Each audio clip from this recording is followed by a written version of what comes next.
All right, everybody, today we are going to be making the petals for our miniature daffodils, and we're going to be working with a technique called continuous basic frame. Now, this is actually a technique that I've invented during my time as a designer, and basically it allows you to make multiple basic frame petals all on one length of wire.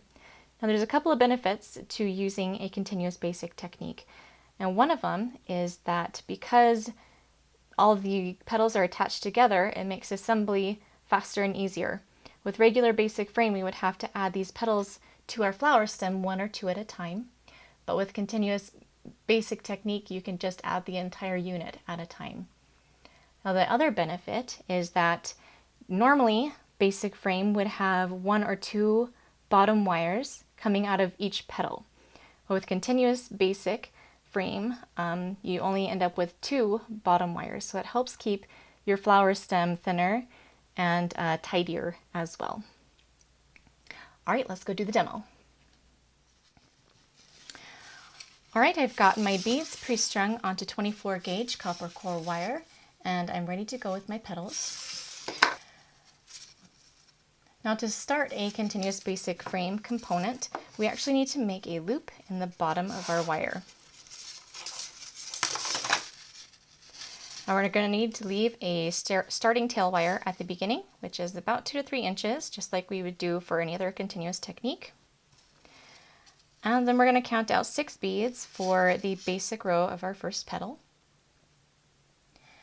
Now, a continuous basic frame is actually an upside down basic frame. So instead of making a bottom loop, we're actually going to make a top loop. So I'm going to pull out just a little bit of wire. We're only making 6 rows, so our top wire doesn't need to be very long. So we don't need to use up much wire because we don't want to just waste wire for no reason. So we're going to cross that wire on top of itself right above the basic row. Pinch and hold the basic row and the working wire together, and then we're going to twist that wire at the top. And then our frame is going to look like this. So we've got our top wire up here with the twisted wire, and the loop is our top wire. Bottom wire down here is this single wire below, and your working wire should be attached just above the basic row, right below the top wire. All right, now we're going to be wrapping 6 rows with a round bottom and pointed top. So I'm going to push my beads up and make sure they are all the way against or on top of that wire to cover it completely. I'm going to bring my wire down and rotate my piece to the bottom wire. Now we need a round bottom, which means we need a 90-degree angle wrap. So I'm going to bring my wire over at a 90-degree angle, measure out the beads I need to reach that bottom wire, and then we're going to make a 90-degree angle wrap. All right, so there's row 2. Mold those a little bit closer together there. All right, so I'm going to do a little lift and push to make sure that those beads get down on top of that bottom wire. And then I'm going to rotate my petal again up to the top wire. Make sure that your rows are nice and tight and close together. And we want a pointed top, so we're going to cross over the top wire at a 45-degree angle. Get more wire slack going on here. All right, cross over at a 45-degree angle, and then we're going to wrap around that top wire, maintaining a 45-degree angle all the way around. And then as we come back over the front, we're going to go down at a 45-degree angle. Push beads all the way up on top of that top wire. Rotate. 90-degree angle on the bottom.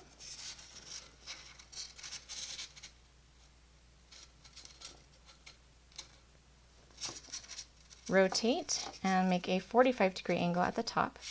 Now, what some people do for a pointed top, I think I actually make mine differently than most people. A lot of people will actually cross over a 45-degree angle, wrap at a 45-degree angle, and then actually go up at a 45-degree angle. Bring their beads down and then fold down the side. And both methods work. Just use whichever one you're most comfortable with. All right, so I wrapped row 6 at the bottom wire, and then I tied off at the bottom by wrapping a couple times around that bottom wire, and that just finishes off that first petal. And we can actually just continue on making another petal. Now what we've got to do here is leave a little bit of space, because we need space below the next basic row in order to make all those wraps.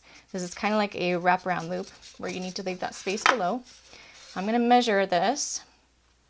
Mine is about 1/4 of an inch.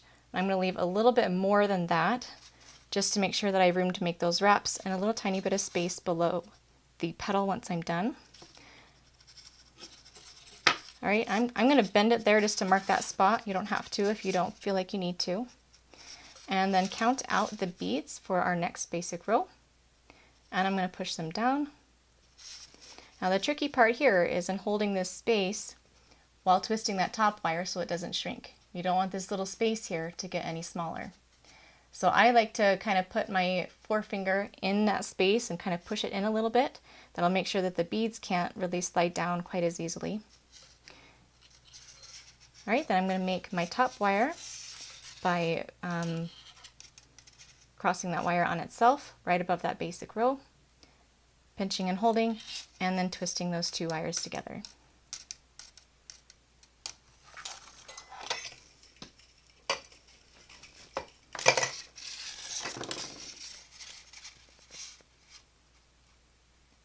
All right, so I've got my frame set up for my second petal, and we're going to be doing the same thing. We need 6 rows with a round bottom and pointed top. Now before you wrap a row, we need to make sure that these wires are straight. It's a little bit harder to get a nice row if they're kind of sideways and crooked and not straight. So I like to just try and get it at a 90-degree angle. That'll make sure this petal's out of the way, and it'll make sure that your wire is straight. So again, we're going to do a 90-degree angle wrap at the bottom wire.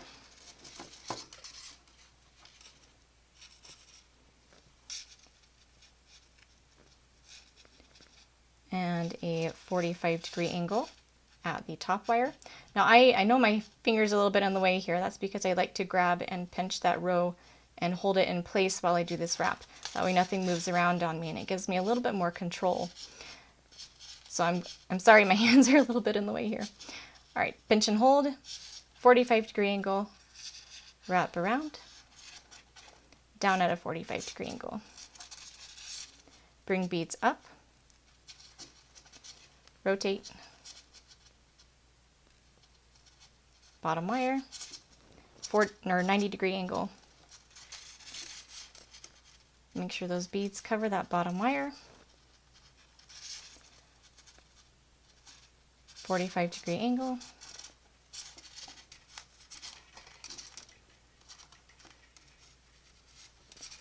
And there we have the last petal on our second, or the last row on our second petal.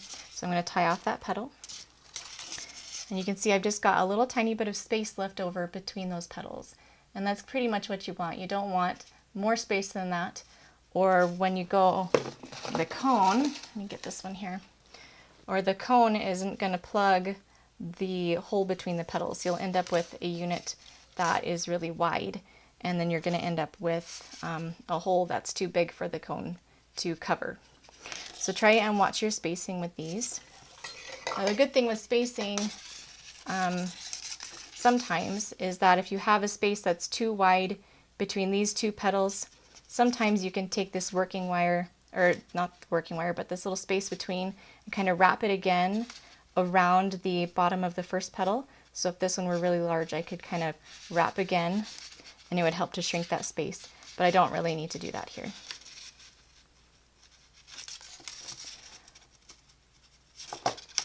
All right, so I'm going to leave that space again. I'm just going to eyeball it this time. And I'm going to hold, make my top wire.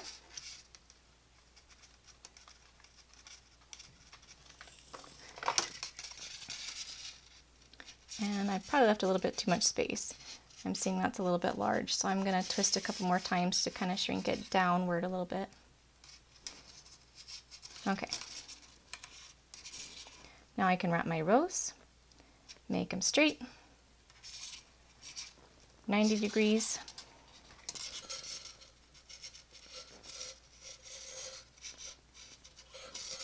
45 degrees.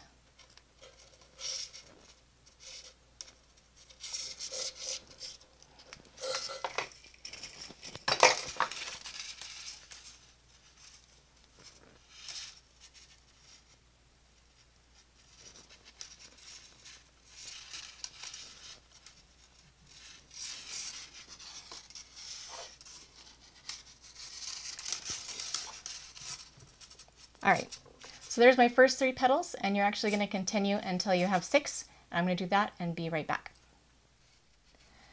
All right, so I've got all 6 of my petals finished. Now what I'm going to do, I'm actually going to clip and fold all these little wires first before I close it. Now I like to go through and make sure that I have a nice little length twisted, and then it's twisted very tightly. And then cut the wire short, just like you would a regular basic frame, and fold it to the back. And if you do need to use pliers to fold, because there are 2 wires together, it can be a little bit harder on your fingers to fold them, you can use pliers for that if you need to. I'm going to twist all of these wires.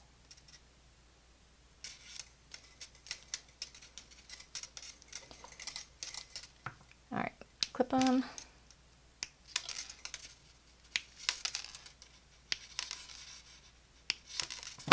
And then fold them back.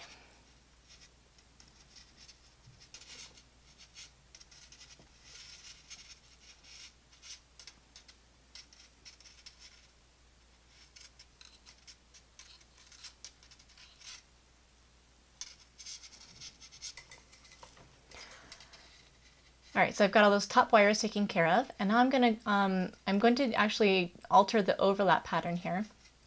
As you see what I've got right now, I like to call it an over-under pattern, because this petal here is over the top of this petal but under this petal. And we're going to switch it to bring the 2nd, 4th, and 6th petals forward so that they sit on top of the petals on each side. So I'm going to pull this forward, and I'm going to pull this one forward, and that 6th one should already be forward. All right, so my overlap pattern should look like this now. And now I'm going to close into a circle, and we're going to do that the same way we would pretty much any continuous technique. We're going to bring our working wire, and we're going to close the hole between the first and last petals, and then wrap that working wire once around the bottom of the first petal.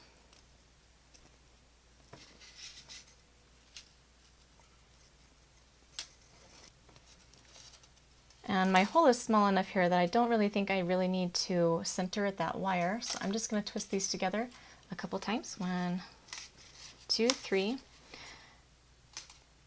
Now I'm only twisting a few times there because during assembly we're actually going to be twisting this together with the cone wires. And as I said in the cone video, you get a nicer, smoother twist on those wires when you twist untwisted wires together. If they're already twisted together and then you twist them together again, you get a lumpier twist. So to try and keep our flower stem a little bit nicer, leave it untwisted for now.